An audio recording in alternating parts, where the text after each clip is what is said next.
How the rich are becoming more richer and the poor are becoming more poor. कौन सा तकनीक use करके जो अमीर लोग हैं वो कभी गरीब नहीं होते, except a few like Anil Ambani. ये मनी लॉन्ड्रिंग क्या चीज़ है, कैसे किया जाता है ये money laundering. Hidden facts about rich people, how rich people saves their taxes, आज सब कुछ जानेंगे दोस्तों इस वीडियो में, तो वीडियो को लास्ट तक ज़रूर देखना। सबसे पहले जानते हैं कि ये ब्लैक मनी होता क्या है। तो देखिए दोस्तों, आप लोगों को शायद ये गलतफहमी है कि जो आप इलीगल धंधा करके पैसे कमाते हो सिर्फ उसको ब्लैक मनी कहते हैं, बट सिर्फ उसी को ब्लैक मनी नहीं कहते दोस्तों।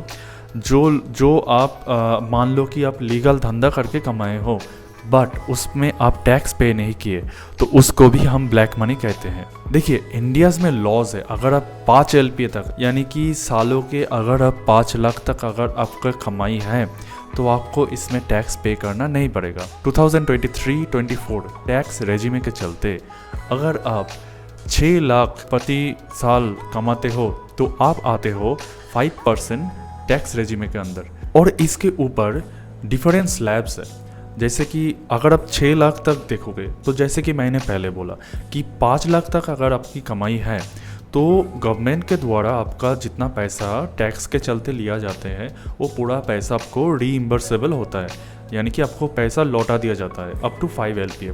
बट अगर आप 6 LPA में आ गए हो तो आपको 5% टैक्स देना है। अगर आप 6 LPA यानी कि 6 लाख से 9 लाख तक कमाते हो तो आपको देना पड़ेगा 10% टैक्स।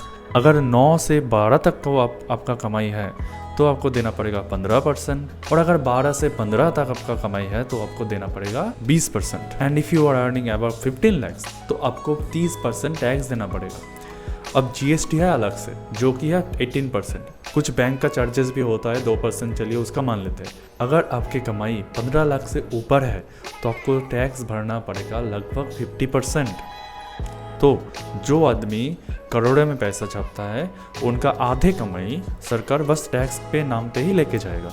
अब देखिए टैक्स रेजिमे को इस टाइप से इसका जो स्लैब्स है वो इस टाइप से बनाया गया है कि अगर आप देखोगे तो जो गरीब आदमी है, जो कम अर्निंग जिनका है उनको कम टैक्स पे करना पड़ता है, और जो दूसरे जो अमीर आदमी हैं उनको भयानक करीब 50% टैक्स उनको पे करना पड़ता है। अब कौन चाहेगा उनका कमाई का करोड़ों पैसा गवर्नमेंट ऐसे ही ले ले? तो इसके लिए प्रॉपर एक टैक्स मैनेजमेंट का बहुत ज़रूरी हो जाता है। अब इधर भी एक कैच है, जो लोग अमीर है वो लोग तो अपना टैक्स सेव करने के लिए CA वगैरह, क्वालिफाइड CA वगैरह को बुला लेते हैं। अब ये CA का ज़रूरत क्या है, क्योंकि ये टैक्स बहुत ही कॉम्प्लिकेटेड चीज़ है, तो इसको समझने के लिए, इसको सही से करने के लिए आपको काफ़ी सारे नॉलेज होना चाहिए।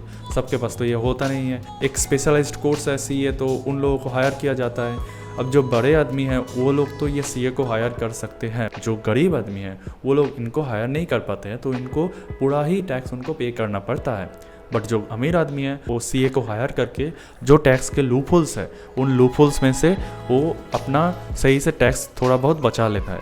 अब कुछ आदमी ऐसा भी होता है जो सोचता है कि नहीं यार हमको टैक्स देना ही नहीं, हम क्यों टैक्स दे, हम मेरा खुद का कमाई है, तो इधर ही जन्म लेता है ब्लैक मनी। अब ये बात याद रखना बहुत ही ज़रूरी है कि जो भी काम गवर्नमेंट द्वारा किया जाता है, जैसे कि मान लीजिए सड़कें बनाना, ये करना वो करना, वो जो भी काम होता है ना वो सारा काम हमारे टैक्स के पैसे से ही होता है। अभी सवाल आता है जो पैसे में टैक्स भरा नहीं गया उन पैसे का होता क्या है।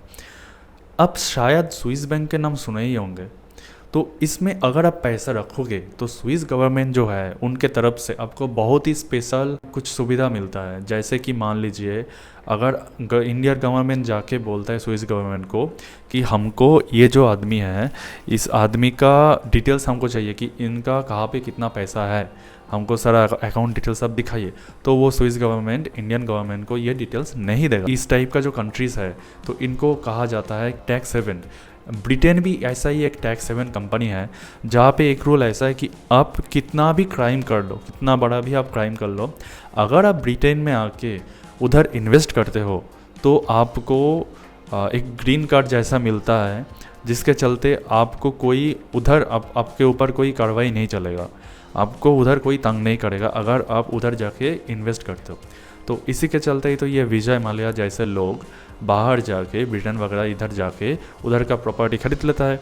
और उन लोगों के लिए पूरा एक तो सेफ जोन बन जाता है। अब इसमें ब्रिटेन का क्या फ़ायदा है? देखिए, ब्रिटेन का फ़ायदा ये है कि बाहर से पैसा आ रहा है, उन लोगों में इन्वेस्ट हो रहा है, तो उन लोगों का ग्रोथ हो रहा है। ये है अपना भाई ब्रिटेन का फ़ायदा। बाकी तो दूसरे जहाज़ है वो भाग के आया है चोरी छुपे करके, उनका तो नुकसान ही है।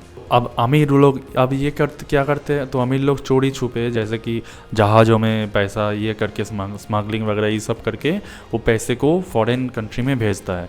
और एक बार अगर आप कैश कर लिए ना पैसे को, तो उसके बाद उसका कोई ट्रेस नहीं रहता है। जैसे कि वो लोग क्या करते हैं, वो लोग जहाज़ों में भर भर के पैसा इधर से अपने देश से बाहर भेजता है। अब बाहर में क्या है, देखिए इधर और एक ठो सीन है, यहाँ पे आता है ना वो शेल कंपनी। शेल कंपनी क्या चीज़ है? देखिए, शेल कंपनी है कि एक ऐसा कंपनी जो एग्जिस्ट करता भी है और नहीं भी करता। ये कैसे? देखिए, ये है ऐसे कि जैसे मान लीजिए कि उधर एक ठो फॉरेन में एक ठो कंपनी खुला है, ठीक है? तो वो फॉरेन जो कंपनी खुला है उस कंपनी में ना कोई काम करता है और ना ही वो कंपनी कोई काम करता है। मतलब neither the company works nor any people works there. So basically the thing is, government को लगता है कि ये कंपनी है, एग्जिस्ट करता है, बट छोटे हैं तो उतना ध्यान नहीं रहता है उन लोगों के ऊपर।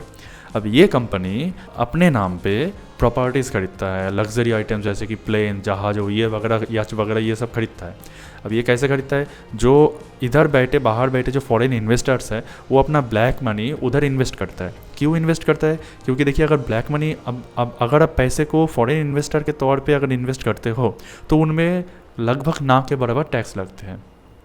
तो ये हो गया आपका इन्वेस्टमेंट जो कि गया ब्लैक मनी, राइट। अब ये क्या करेगा? अब ये जो कंपनी है वो कंपनी में कोई लोग वगैरह नहीं रहते, बस एक ही आदमी रहता है जो उस कंपनी को रिप्रेजेंट करता है।